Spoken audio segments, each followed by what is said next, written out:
Bonjour et bienvenue à l'émission Le bon côté du micro. Richard Sainte-Marie avec vous pour la prochaine heure. Mon invité aujourd'hui est René Taillefer, mon invité et mon ami.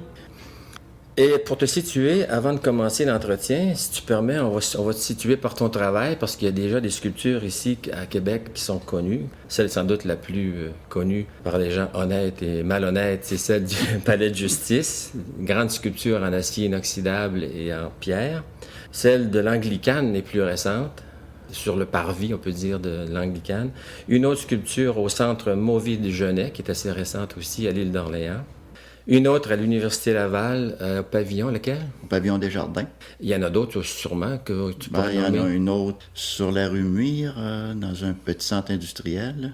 C'est le centre de formation en transport routier pour les gens qui se forment pour conduire des semi-remorques. Mm-hmm. Parlons de toi un petit peu avant de parler de ton travail. Toi, tu as enseigné à l'École des arts visuels de l'Université Laval pendant une trentaine d'années. Avant ça, tu étais professeur à l'École des beaux-arts de Québec, où je t'ai connu parce que tu étais mon professeur avant d'être mon ami. Quelques années aussi. Oui, j'ai enseigné 4 ou 5 ans. Là. 3 ans, je pense, en Afrique aussi, à enseigner avec l'ACDI. Oui, j'ai enseigné les arts plastiques à des étudiants d'un lycée, parce qu'il n'existait pas d'université au Niger. Donc, une grande carrière de professeur, mais aussi une longue carrière de sculpteur, parce que toi, des artistes que je connais à Québec, tu es un des seuls qui fait vraiment uniquement de la sculpture ou presque. Oui. Tu n'avais jamais fait de peinture? Non, j'ai tenté d'en faire lorsque j'étais étudiant. J'ai trouvé la discipline tellement difficile que j'ai laissé tomber. Par contre, j'ai toujours continué à faire du dessin. Sporadiquement faire de la gravure aussi. Mais tu es avant tout un sculpteur. Sculpteur de grande dimension, parce qu'on te connaît par tes sculptures du 1%, mais il y a peu de sculptures qui sont de petite dimension, en fin de compte, dans ta production. Non, elles sont à peu près toutes, elles sont à peu près toutes à l'échelle humaine. Oui, moi j'en ai une, mais je pense que c'est une des plus petites que tu as fait. Celle que tu as acquise, c'est peut-être un... Bon, enfin, il y a quand même plusieurs petites pièces que j'ai réalisées, mais je n'ai jamais rendu public ou je n'ai jamais même tenté de les vendre. C'était un peu comme des études. Un laboratoire. Un laboratoire, c'est ça. Il y avait un article sur toi dans le fil des événements, qui est dans le journal Le Soleil la semaine dernière, un article de Pascal Guéricola, qui dit avec raison « La nature t'inspire beaucoup, aussi l'architecture, que ce soit romane, gothique ou précolombienne. » Moi, j'aimerais qu'on parle de ça, justement, des sources, parce que toi, tu fais pas de l'art à propos de l'art. Non. C'est pas ton propos. Quand on fait des objets comme les tiens, et surtout des grands objets comme ça, c'est quoi tes sources? Sans faire une sculpture sociale, ni faire une sculpture qu'on considère une sculpture d'art pour l'art, je réalise des œuvres, mais qui proviennent peut-être d'expériences que j'ai acquises avec le temps, en observant peut-être la nature, mais en réfléchissant sur toutes sortes de phénomènes aussi. Je m'intéresse aussi bien aux sciences qu'à l'observation aussi de la réalité. Et je pense que ce qui me caractérise le plus, c'est peut-être de considérer tous les points de vue de la réalité, c'est-à-dire la complexité de la réalité. Ne pas m'attarder justement juste au paysage, pas m'attarder non plus qu'à l'architecture ou qu'à d'autres phénomènes particuliers, mais c'est un amalgame de tous ces éléments-là qui, à un certain moment, font un brassage dans ma tête ou dans la réalisation d'œuvres, dans l'expérimentation. Et à un certain moment, ça débouche sur une œuvre, mais je ne peux pas dire de façon précise d'où viennent mes influences. Je peux les identifier, mais je ne peux pas dire qu'une sculpture a été réalisée en fonction d'un thème particulier. Pas comme si tu avais un modèle, par exemple, non, qui m'inspire aucun modèle particulier. Même qu'on parle de nature. Même lorsqu'on parle de nature, il peut très bien arriver que je parte simplement de certains matériaux qui vont référer davantage à la nature. À d'autres moments, c'est un mélange de matériaux qui se réfèrent à la nature, comme des pierres, par exemple, avec d'autres matériaux comme le verre, ou avec le bois. À ce moment-là, la réalisation ou le concept va s'orienter dans une direction qui est conforme ou qui se rapporte davantage à ce matériau-là, mais il n'y a pas un matériau que je privilégie plus qu'un autre.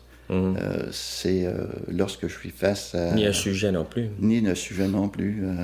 À chaque fois, c'est comme une remise en question de la création. Alors, c'est extrêmement difficile à ce moment-là, pour ma part, de faire des séries parce que je connais beaucoup d'artistes qui s'orientent dans une direction pendant un certain temps. Ils vont faire une série. Alors que moi, à chaque fois, c'est comme une remise en question de tout mon travail.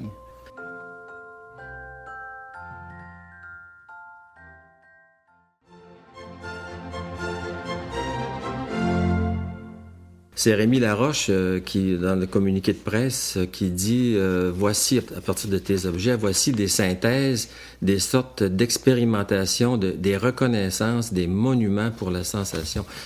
Tu ne prends pas un arbre comme modèle ou une montagne pour la reproduire avec de la matière. C'est l'expérience de la montagne, si tu veux, c'est l'expérience de la rivière ou des roches. Cette expérience-là que tu essaies de... pas de reproduire, mais qui te sert de... Oui, d'une façon intuitive, c'est... l'œuvre surgit d'expériences antérieures et comme on en a déjà parlé ensemble, le fait que l'artiste soit un scanner, qu'il retienne toutes sortes d'éléments de la vie quotidienne et aussi de ses réflexions. Oui, c'est ce qu'on appelle le balayage inconscient. Le balayage inconscient. Moi, je pense que c'est ce qui fonctionne dans mon cas. Je peux pas définir de façon très précise ma façon d'aboutir à une œuvre. Ça peut très bien, à un certain moment, partir de pièces de bois qui ont été déjà découpées, qui ont servi à réaliser une œuvre, qui vont servir à réaliser une autre œuvre. Alors à ce moment-là, c'est une espèce de génération de formes qui provient de d'autres œuvres. Alors ces éléments-là peuvent simplement m'inspirer par leur forme même. Et à un certain moment, je sens que ça prend sens sur le plan plastique. Mais je ne donne pas de signification au départ, je ne travaille pas avec de la symbolique. Non. J'ai l'impression de travailler un peu, vraiment comme en laboratoire, avec l'expérimentation et par tâtonnement, j'arrive à créer une forme qui finit par prendre sens. Ça prend sens par essai-erreur et quand ça prend sens, c'est très difficile à définir. Je pense que c'est ma sensibilité, peut-être, à la musique, entre autres, qui fait que je sens que c'est peut-être le moment d'arrêter, que là, c'est vraiment abouti. Pendant le processus de création, je peux remettre en cause ce que je suis en train de faire. Dans ce sens-là, je pourrais me définir aussi d'une autre façon. Je suis peut-être une espèce de formaliste baroque. Dans le sens que j'aime bien que tous les éléments soient à leur place et juste à l'endroit nécessaire et qu'elles aient la forme qu'elles doivent avoir par rapport aux autres éléments. Mais j'aime aussi la complexité. Alors, c'est pas une simplification, c'est pas une réduction des éléments, c'est de réussir de mettre ensemble certains éléments qui vont aboutir à quelque chose... qui vont créer un sens nouveau. Qui vont créer un sens nouveau. Alors, dans ce sens-là, pour moi, la sculpture, c'est pas une illustration de quoi que ce soit, et c'est même pas une illustration de la sculpture. Je veux faire de la sculpture. C'est-à-dire, c'est toujours un rapport au temps et à l'espace, pour moi. Et quand je parlais de musique, c'est exactement ça. C'est exactement ça. Et pour moi, la sculpture, c'est un peu comme la musique, dans le sens qu'on ne peut pas retenir un point de vue seulement de la sculpture. Si c'est, pour ma part, une vraie sculpture, c'est qu'il faut absolument en faire le tour. Il faut en faire l'expérience sensorielle, une expérience visuelle. Est-ce que tu viens de voir, tu le vois plus, comme la musique, elle est passée? Elle est passée. Alors, lorsqu'on tourne autour de la sculpture, c'est impossible de retenir tous les points de vue. Ce n'est que par la mémoire qu'on retient l'ensemble des points de vue d'une œuvre. Ça veut dire que pour toi, quand tu fabriques un objet, c'est le résultat de ta propre expérience de t'être déplacé dans la nature, de ton rapport avec les objets, que ce soit naturels, les animaux, les plantes, mais aussi les personnes et les constructions, les architectures. Il reste de ça, par un balayage inconscient ou peu importe, il reste un souvenir plus ou moins flou, mais plus ou moins intense. Et tu travailles jusqu'à temps que ton objet ressemble à ce désir-là, puis tu espères que les gens en fassent l'expérience aussi. Le plus étrange, c'est que il faut qu'il y ait une nécessité de faire quelque chose. On ne fait pas de la sculpture pour faire de la sculpture. Il faut qu'on sente Nécessité dans le sens de désir. une nécessité, un désir de faire quelque chose. Et je peux passer des semaines sans réaliser quoi que ce soit. Simplement circuler dans l'atelier, regarder des dessins que j'ai faits antérieurement, des pièces que j'ai déjà réalisées, pour voir si je peux pas tirer de ce que je viens de réaliser ou de ce que je viens de voir, si je peux pas tirer Encore du jus. encore quelque chose. D'autres, un point de vue que j'aurais pas abordé. Oui, ça, c'est une dimension qui est présente dans mon travail. Mais je pars pas de... Je peux partir peut-être d'un concept pendant un certain temps, mais tout de suite, ça déborde vers l'expérience réelle de la manipulation. Puis matériel aussi, parce que la matière... Du matériau, c'est ça. Ouais.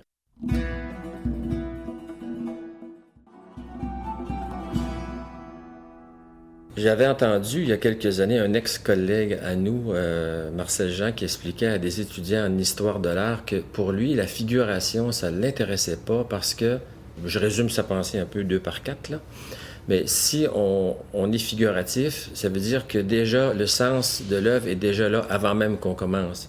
Quelqu'un qui fait une nature morte, avant même qu'elle soit commencée, son œuvre, il y a un sens déjà établi. Or, c'est plus intéressant de commencer sans qu'il y ait aucun sens et en travaillant, en élaborant, en construisant, on est en train de fabriquer quelque chose qui va prendre du sens.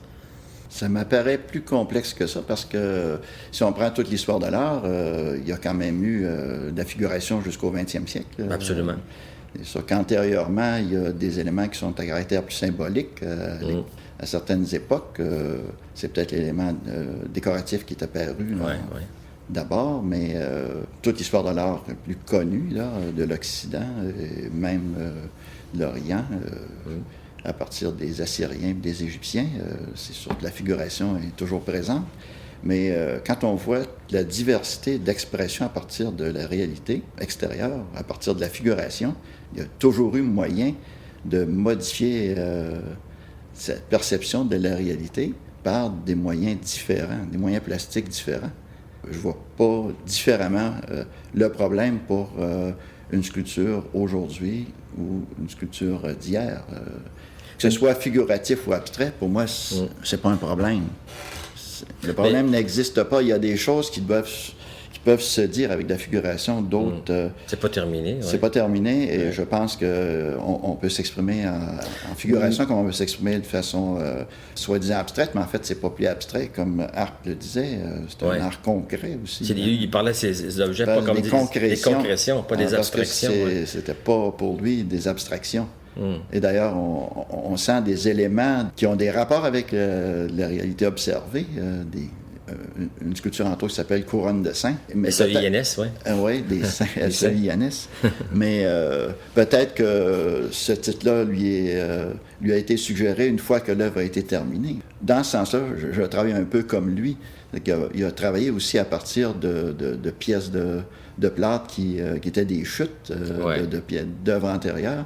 Et quand ou de pierres trouvées. Puis qu'en polissant ces pièces de plâtre ou en les manipulant ou en les assemblant, il a abouti, dans le cas de cette œuvre-là, Couronne de Saints, mais peut-être qu'il n'y avait pas du tout cette idée-là au point de départ.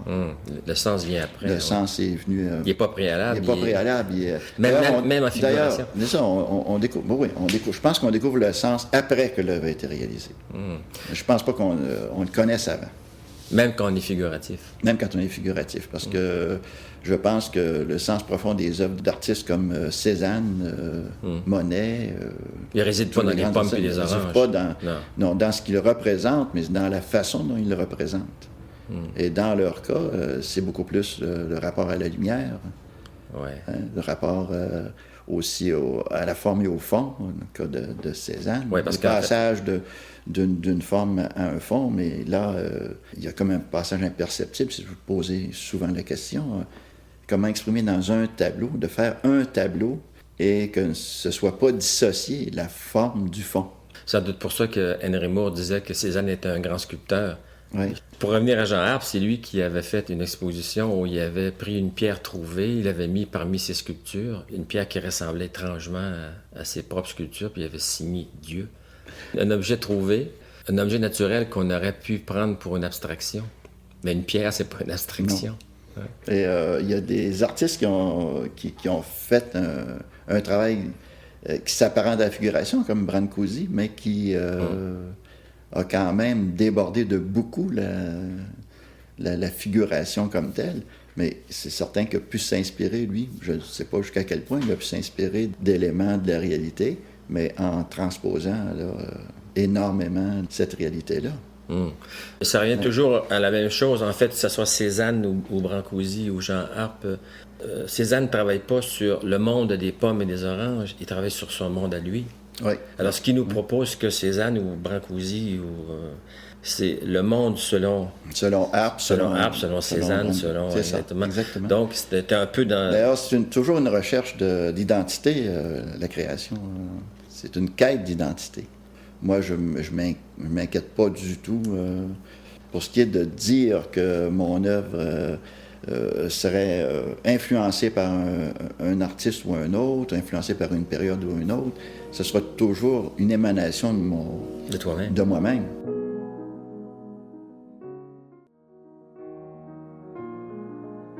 Toi, pour te retrouver dans ta quête d'identité, pour retrouver qui tu es, tu as besoin de fabriquer des affaires en métal, en bois.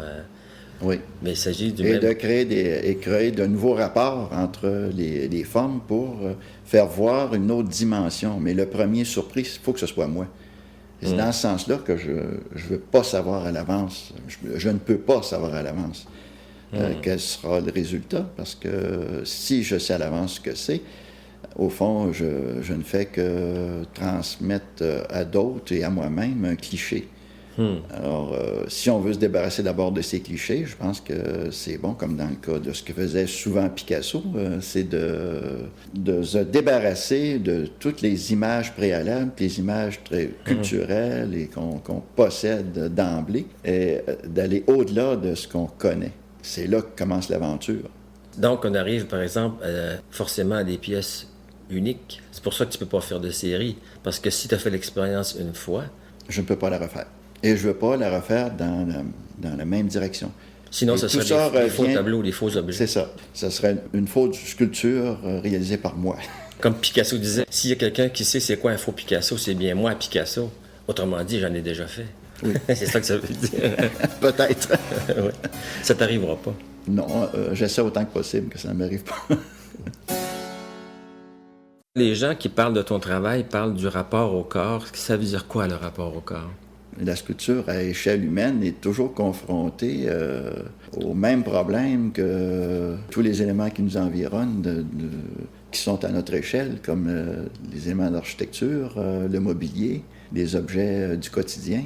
Le rapport au corps, c'est le même rapport, mais d'une autre façon. Un rapport d'une dimension, disons, plus spirituelle, peut-être, ou un rapport spéculatif, poétique, disons, c'est encore plus clair, peut-être. Si on vient au rapport au corps, ben là, c'est que moi, je n'arrive pas difficilement à faire des œuvres de petite dimension. Non. Et c'est la raison pour laquelle j'ai toujours fait des œuvres qui ont un rapport direct avec la morphologie du corps. Mais je me suis longtemps posé la question, pour quelle raison je n'arrivais pas à faire de petites pièces? Alors que dans la réalité de tous les jours, il y a quand même de petits éléments qui nous entourent. Une tasse, une assiette, les fruits, tous les éléments de la nature qui sont de plus petites dimensions, sont quand même un rapport au corps qui est juste. Mais le traduire en sculpture, j'ai beaucoup de difficultés à traduire. Il y a toujours un côté plus monumental qui t'attire. Qui m'attire. Par contre, et c'est là que peut-être que je peux bifurquer éventuellement dans mon travail, c'est que lorsqu'on considère, par exemple, le concept des bonsaïs, il y en a beaucoup ici d'ailleurs, qui reproduit d'une certaine façon la réalité, mais à une échelle réduite, en ce sens que même dans le cas des bonsaïs, c'est la même nature. L'arbre reste toujours l'arbre, mais à une autre échelle. Mais ça ne veut pas dire que Mais- nous, on devient dominant par rapport à ça. plus Non, on ne que devient c'est pas petit. dominant. C'est ça qui est magique dans le cas Oui, des bonsaïs. oui. Devant un bonsaï qui est tout petit, on se sent pas plus grand. On se sent petit aussi. C'est là qu'avec l'exposition que je viens de Ben réaliser, que je constate que des petites études, que des synthèses, comme dit Rémi Laroche, mais à petite échelle, certaines sont vraiment étaient faites à cette époque-là pour être réalisées à une plus grande échelle. D'autres, par contre, n'étaient pas faites pour être réalisées à une plus grande échelle. Elles ont leur échelle Naturelle. propre. C'est ça. Mais je ne sais jamais quand je vais arriver à faire une œuvre qui sera juste à sa bonne échelle, quand je travaille dans des petites dimensions. Mais dans le cas de cette pièce-là ici, Oui. où on a une planche Au mur, au mur, avec des grands foins. avec, des grandes petites oui, brochettes, oui. avec des tiges de métal, du fil de fer qui passe à travers la planche. Dans ce cas-ci, j'ai fait une pièce Qui est à sa vraie qui était à dimension. sa vraie dimension. Ouais. C'est pas une maquette pour... C'est pas une maquette. Non, pas du tout. Ouais. Et puis, l'idée de maquette, ça m'agace. J'aime Ouais. pas du tout l'idée de maquette. Sinon, lorsque je dois faire des études pour une œuvre publique, là, vraiment, je les considère comme des maquettes parce que j'ai une échelle précise à respecter. Ouais. Je fais l'échelle 1,10 ou 1,20, mais je sais que ce sera réalisé à cette échelle-là. Mais les autres pièces, même si elles peuvent être réalisées à plus grande dimension, j'ai pas d'échelle déterminée. Alors, ce qui fait que, en rassemblant les pièces qui sont à l'exposition, il y a des pièces qui sont de petites dimensions et je me disais, ça pourrait être à une autre échelle, mais je ne sais pas laquelle. Ouais. Il faudrait que je sois dans un lieu précis pour pouvoir déterminer son échelle. Ça veut dire que le lieu, c'est lui qui va déterminer C'est le lieu qui va déterminer la l'échelle. dimension, l'échelle. Parce Oui. que quand tu travailles à l'extérieur, c'est comme on en parlait à cette même émission avec Michel Goulet, c'est le syndrome du sapin de Noël. Le sapin il est petit dehors, quand on le rentre dans la maison, il est immense. C'est la même chose pour le sculpteur qui doit fabriquer quelque chose qui va se retrouver dans un lieu. Forcément, dans l'atelier, il est immense, mais dans le lieu, il va être petit. Oui, oui. Il faut que tu fasses une reconnaissance des lieux. Oui, puis Fixer longtemps, j'ai pensé que je n'arriverais pas à concevoir de la sculpture sans que ce soit incarné dans un lieu. Et ça, c'est peut-être la pensée de plusieurs artistes de la Renaissance, des artistes aussi du Moyen Âge, qui, eux, travaillaient dans un lieu ou pour un lieu. C'était une œuvre, presque toujours, c'était des œuvres publiques. Commandées, oui. Oui. Même dans un Commandées lieu pas. intérieur, comme Même une dans un église lieu ou un intérieur, palais, oui. Mais c'était toujours par rapport à un lieu. Ça pouvait s'incarner seulement dans un lieu. Quand j'ai commencé à faire des sculptures, par exemple, pour l'extérieur, des sculptures qui s'adaptent surtout au jardin, Ouais. à ce moment-là, j'identifiais l'endroit où la sculpture pouvait être réalisée et je faisais une sculpture en fonction de cet espace-là. Il y avait comme un élément très important dans le fait d'identifier un lieu. Ça inspire par rapport à l'espace environnant. Dans un lieu précis, il y a forcément des objets qui vont naître là qui ne pourraient pas naître ailleurs. C'est ça.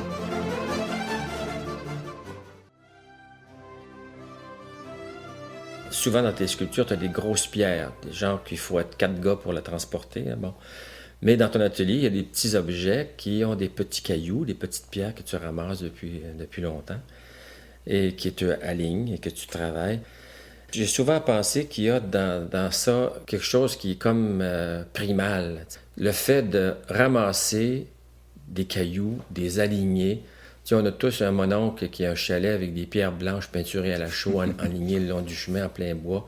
Pourquoi on a envie de faire ça? Dans ton cas, c'est ça ma théorie un peu farfelue, mais il n'y a pas un peu de ça, de la vieille tradition primale, d'aligner des cailloux, comme on fait, par exemple, je sais pas moi, en France, là, en Bretagne, là, comment ça s'appelle? Ouais.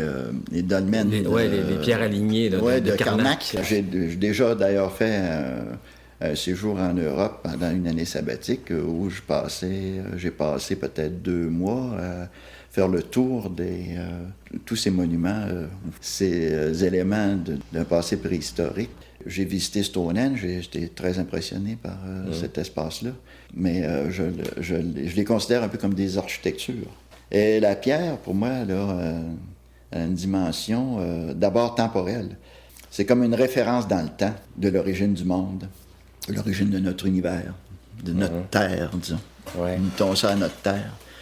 Et le rapport qu'on a avec cette matière-là, quand je la confronte, moi, dans mes sculptures, avec d'autres matériaux, ben, ce sont des matériaux, ce sont aussi des éléments qui sont liés, qui sont beaucoup plus récents. Alors, il y a comme un rapport au temps qui est différent, parce que il y a la pierre qui serait la référence la plus ancienne par rapport à un autre élément qui serait réalisé en métal ou en béton ou en bois, ou peu importe le matériau, mais qui est un artefact qui a été fait beaucoup plus récemment. Et la confrontation, ces deux temps-là, pour moi, prend un sens. Il y a comme une espèce de conscience du cosmique, d'esprit cosmique avec la pierre. Et peu importe les dimensions de la pierre, pour moi, ça représente vraiment quelque chose de vivant, mais figé actuellement, mais qui semble figé.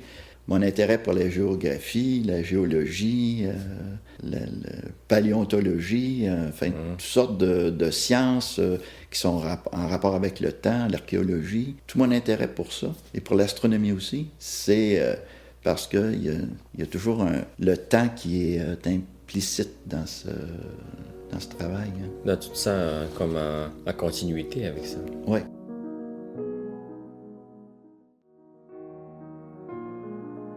Mon travail, c'est toujours un peu en fonction d'une pensée systémique, une pensée en réseau, une pensée en rapport avec la complexité du réel. Alors, c'est certain qu'à certains moments, je peux faire des choses qui vont rester dans l'atelier, qui éventuellement pourraient être acquises par des gens, puis être installées sur leur manteau de cheminée. Sur leur manteau de cheminée ou dans leur maison, sur un meuble quelconque ou sur une stèle.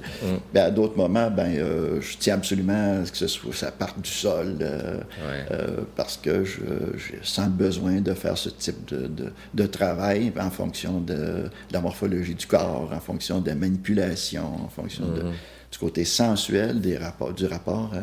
Est-ce que tu fais des rapports dans ton travail avec la littérature, la philosophie? Ici, chez toi, il y a beaucoup de livres de philosophie contemporaine. Est-ce que c'est une référence pour toi?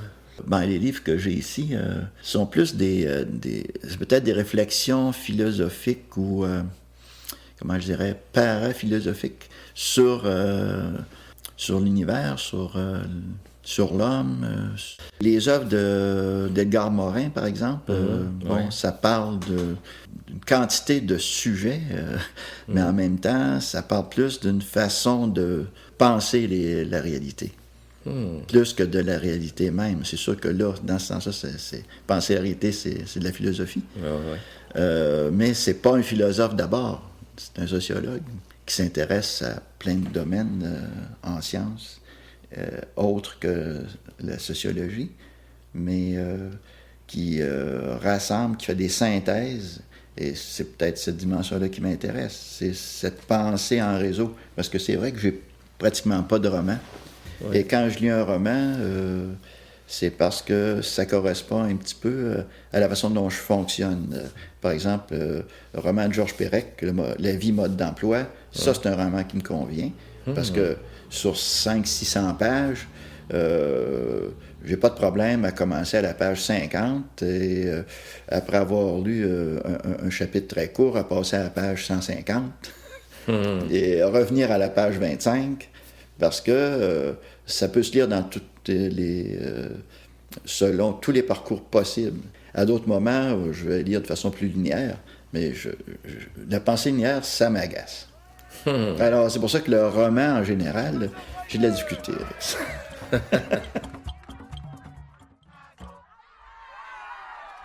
Il y a une chose dont je voulais te parler aussi, c'est la technique, parce que les objets ne sont pas fabriqués par des anges qui viennent du ciel, ils sont fabriqués par des gens comme toi et tes collaborateurs. Parce que comme beaucoup de sculpteurs qui font des projets du 1%, tu utilises beaucoup de main-d'œuvre très spécialisée. Toi, tu travailles pas beaucoup par taille directe, beaucoup par usinage, assemblage, que ce soit en bois ou en métal, c'est soudé, assemblé, différents morceaux ensemble. Ce qui m'intéresse, c'est justement la symbiose, l'adéquation entre la pensée technique et la pensée plastique, poétique, les liens que tu fais entre les deux. Bien, je pense que on ne peut pas dissocier les deux. Je pense que c'est impossible de dissocier la matière, la technique qu'on emploie et l'expression qui va s'en dégager. Aussitôt qu'on choisit un matériau et qu'on emploie certains moyens techniques, ça va nous donner certains résultats plastiques.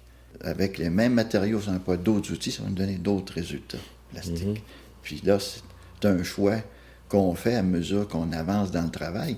On peut très bien avoir décidé de ne faire que des assemblages et que rendu à une certaine étape du travail, on décide tout à coup d'employer, par exemple, une scie à chaîne ou employer une gouge ou une perceuse. On ne sait pas d'avance, mais à certains moments, il y a des outils qui s'imposent pour exprimer certaines choses dans la matière. Et moi, je ne vois pas de hiérarchie dans les techniques, mais si j'avais fait un cours sur ce thème-là, la pensée technique et la pensée plastique, c'était pour dire qu'une idée plastique est incarnée. Et on ne peut pas dissocier une idée de la matière. L'homme a commencé à développer ses outils pour travailler sur la matière. Il y a une réflexion sur l'outil, puis une réflexion sur la matière simultanée. Et à mesure que les outils se sont sophistiqués, on a découvert aussi de nouvelles formes. On a modifié notre perception aussi du monde et notre maîtrise de la matière en perfectionnant nos outils. Mais ça ne veut pas dire que les outils les plus primitifs ne sont pas encore valables, sont aussi valables que les outils les plus sophistiqués. Alors, il faut se servir de tous les possibles, à partir de la hache jusqu'à l'ordinateur. Tous les moyens sont bons pour arriver à exprimer quelque chose. On vit actuellement dans un monde assemblé, beaucoup plus que 300 ou 400 ans. On vivait anciennement plus dans un monde façonné, maintenant on travaille plus dans un monde assemblé. Même on parle de montage, même les images au cinéma, dans les vidéoclips, tout ça est assemblé, collé ensemble. Mm-hmm. C'est ta manière de prédilection de travailler, l'assemblage. Ça veut dire réorganiser des morceaux disparates, faire de l'ordre dans le désordre. Oui, à partir du désordre, c'est ça. Parle-moi de ça. Quand je te disais tantôt que je ne pouvais pas réaliser 2 pièces ou une série, c'est que je pensais justement à toujours remettre en question et c'était toujours comme de repartir du chaos pour en finir en faire créer un ordre quelconque, mais un ordre dans lequel il y a quand même encore un élément de déséquilibre. Temporaire, un ordre temporaire. C'est toujours un ordre temporaire. Mm-hmm. Et pour arriver à ça, il faut se mettre dans un esprit complètement ouvert sur tous les possibles. L'assemblage permet ça, d'assembler des éléments, de pouvoir les désassembler, de construire, reconstruire, déconstruire. Oui, mais c'est parce que ça, c'est complètement contemporain. Tu sais, quand on disait anciennement « couler dans le bronze », c'est couler dans le bronze, c'est final, c'est terminé, là. Une sculpture en marbre, chaque petit coup de ciseau qui est une mini-décision, ça contribue à la fin à une grande décision et c'est terminé, on peut plus retoucher à ça. Maintenant, on peut procéder comme par assemblage, c'est-à-dire qu'on peut tout redéboulonner et refabriquer. Et ça, je fais une analogie avec le monde dans lequel on vit, c'est pareil, on peut tout défaire, puis refaire. Mm-hmm. Et c'est intéressant parce que toi, actuellement, tu travailles sur un objet que tu vas peut-être fabriquer d'ici un an, je pense. C'est pas un objet, c'est comme un jeu de blocs, on peut dire, qui va pouvoir être configuré de 1000 façons. Il y aura des façons plus belles. Là, tu travailles actuellement sur une série Une série d'éléments possibles. Oui, une série d'éléments d'un nombre quand même assez limité. Il y a 11 éléments qui ont des configurations différentes, mais c'est assez rigoureux comme choix de forme et de dimension et de proportion. Et tout ça, ça fait un objet? J'ai jamais travaillé exactement dans cette direction-là. La première fois où j'ai senti que je pouvais peut-être aller dans cette direction-là, c'était en réalisant les pièces qui ont été exposées à Galerie Expression en 97 ou 18, parce que je savais qu'en exposant 5 éléments ensemble, elles pouvaient fonctionner toutes ensemble, mais on pouvait aussi en éliminer, puis Puis il y avait quand même une façon aussi de relier ces éléments-là entre eux. Alors, il y avait comme un côté imprévisible. C'est ce que j'essaie de développer là, c'est l'imprévisibilité des rapports entre les éléments. Alors là, c'est pas seulement l'imprévisibilité dans la création même, mais c'est l'imprévisibilité après la création. C'est que les éléments peuvent être assemblés de multiples façons et avoir des sens différents.